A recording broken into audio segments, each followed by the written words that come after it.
Yeah, and it will catch up with it. It's interesting if you stay in the feeling and you persist in the thing that you want.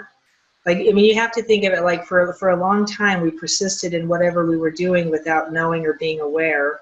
And so that's how life was unfolding. And then all of a sudden you put the brakes on and you switch gears, and life is going to keep persisting for a minute. But if you stay in this new place, eventually it flips over, and then life is all of a sudden presenting this thing that you've been, doing. And sometimes it takes just like days, weeks. It doesn't take that much time. Mm-hmm. But it will catch up to you. The higher the resonation, the faster time seems to move towards what it is you're wanting instead of what you were doing. Yeah. Your higher self is cool. That's awesome. So kind of walk through a typical day, but walk through the day inside your mind. See if you can keep your eyes open. Mm-hmm. Walk through the day feeling this feeling. So now practice becomes, back to the idea of practice. You have to, even mentally just practicing it instead of going out and physically doing it. They both matter. So mentally just kind of go through a day. Notice the people that you're interacting with. And then notice your interaction with them. And make it what you want. Make it the way you want it to turn out.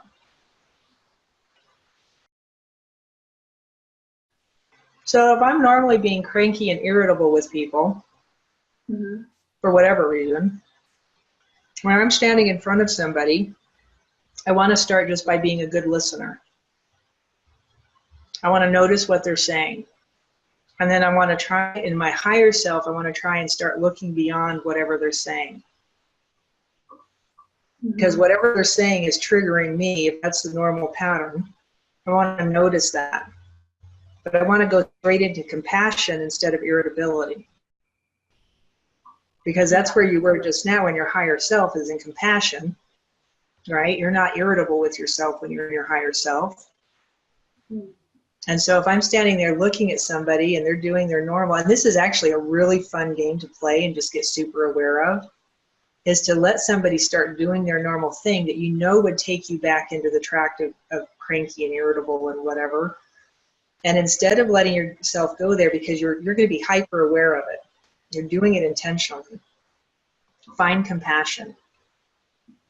Like in that moment, stop, and you're walking into it going, okay, I'm going to go look for compassion. And it'll come against everything you've been doing your whole life. And that's when all of a sudden, all the blocks and barriers just go, because all of a sudden you realize that's who you truly are and that you can do that. And actually, in that moment, I am finding compassion for myself. And that makes it possible to do that even with people you want to rip their heads off. Yeah. Yeah, and then all of a sudden that desire goes away because you're actually looking at them through the lens of compassion. You're actually looking at them through the lens of oxytocin and serotonin. You're looking at them through a lens of love, right, instead of whatever they're presenting and whatever their junk is. Because if their junk is setting off your junk and you don't catch it, that's when you just now lived it, right, this whole last week. Mm-hmm. But if I'm just staying in love with myself and I'm staying in compassion and being in that place, no matter what anybody else is doing. And it can be, I mean, and here's like everybody gets their own choices, right? So if that's reflecting to you and it's teaching you how to be in compassion and love, it's going to change your nature. And you might end up deciding, hey, I just have to move out of this place because they're not going to stop doing what they're doing. They haven't changed, you've changed. But in doing that, all of a sudden you sometimes realize I can make a different decision. I don't have to sit and keep doing this same thing every day. Those vibrations like that, you said that's a drill, that noise was a drill. Mm-hmm. That can actually, because we are vibrational beings, mm-hmm. Noises like that all the time can literally set you up for failure.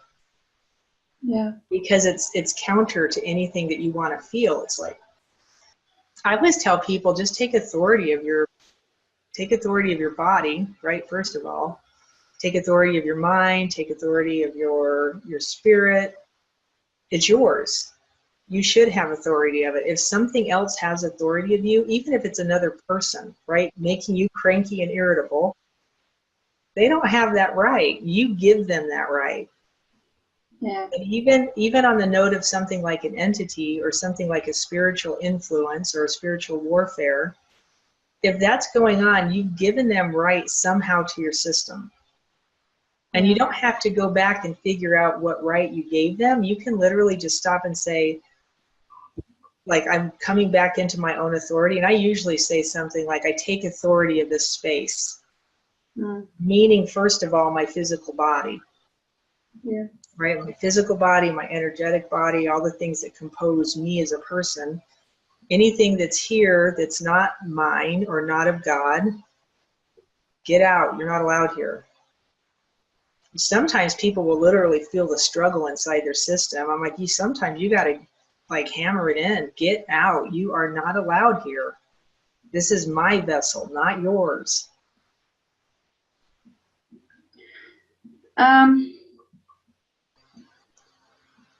you do like a cleaning every day, or you don't need to do that anymore? I just do. I take authority. Yeah. Okay, that's all. Yeah. Yeah. But do you still feel like you need to? You know, sometimes I don't. And sometimes energy moves, right? This is the truth about energy. It doesn't sit still. Energy moves. And I heard somebody, I think his name Raymond Grace, he's this old kind of country guy, and he does dowsing. He's like a very interesting character, but he has some cool words, like really good words to get rid of stuff. And you can look him up online.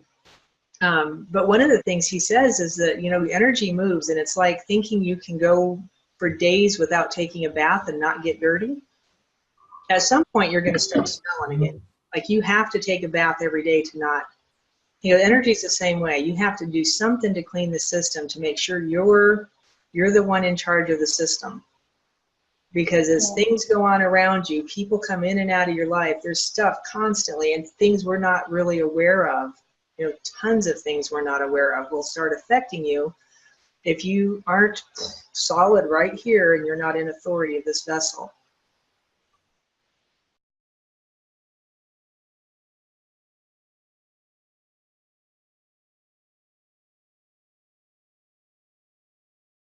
But in the moment that you do whatever's required, something else will happen.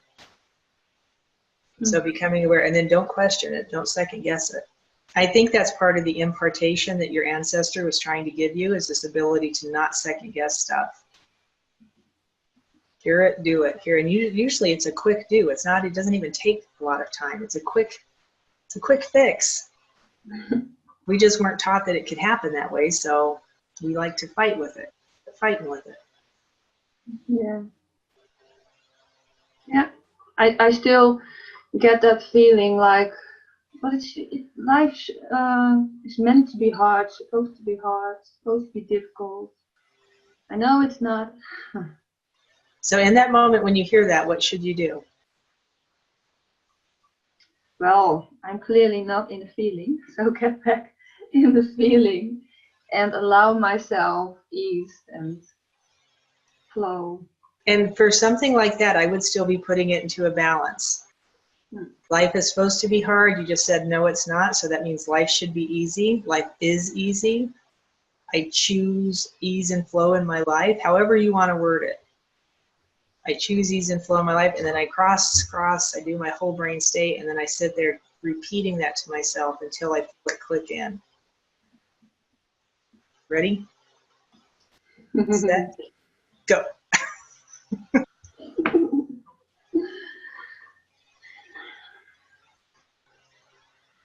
And then as you're saying, I choose ease and flow in my life, or however you've worded it, I want you to actually start to feel it. Feel the ease and flow of life.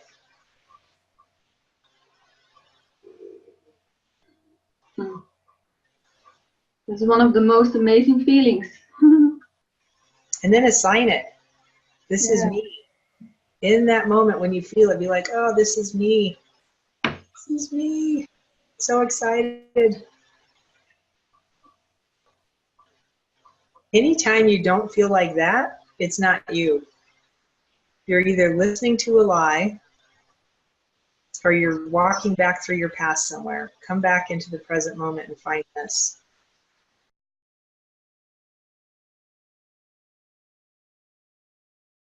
Now, and eventually what will literally happen is this feeling will just come back to you. It'll just be here for you, and it changes your perception of what's going on around you. In cortisol, in stress, you view life a certain way.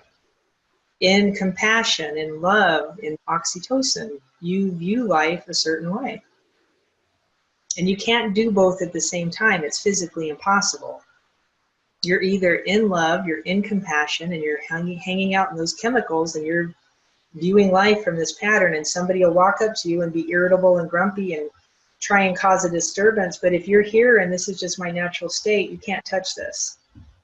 And in fact, I have more power touching that than they have touching me, because I'm just dumping that compassion over them. Like, I'm listening and I'm just like, oh, yeah, I get it.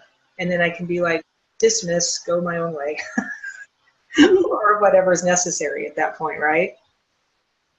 But if you're in cortisol and adrenaline, you're under stress load, and a stress basket walks up to you and starts pounding you, you start eating it. It's like food. And the more you eat, the bigger it gets, the harder it is to get rid of. Exactly. Who wants to stay in that state? There is a place in the center, right? So we're talking two ends of a spectrum. So over here is all this goodness and fun and prosperity and abundance of, you know, every kind of wonderful thing you can imagine, whatever you can dream of and you achieve and do all the things that people say you can, but nobody ever seems to be able to. If you stay in this place, that's where this happens. In the stress load, that's contention in your system, it's the roadblocks, it's all this stuff that we say, oh, I'm stuck, I can't do this, it'll never happen. But in a stress state, that is how it appears. Because in stress, it's not going to happen. You keep stopping yourself every time something good does happen. And then there's this middle place that's kind of neutral, where it's not bad, but it's not good. And it's not bad, but it's kind of a neutral, I guess that's how you describe it, it's a neutral place where I've stopped the stress. Like, I don't feel like I'm under stress, but I don't feel good either. Like, nothing good is happening. I'm just kind of here. And I meet a lot of people in this place. They've done tons of work on themselves. They've gotten themselves into this place where there's really no issue going on, but they're just floating here because they never allow themselves to go find the good stuff. And it starts with this feeling. You have to find this feeling and then stay in the feeling. And then everything else comes from that place. Don't stay neutral. You can be a neutral bunny, but that's no fun either. It's good for a few minutes, but you don't want to stay there. Yeah. And you're getting a really good contrast. Make a choice. Like, once you've got the contrast, it's literally make a choice. How do I stay in this feeling if I want this feeling? Because even if it's like, I'm not going to make the choice, right? People will do this. I'm not going to make a choice. You just made a choice. Because if you're choosing to not make a choice to stay here, you will end up back here.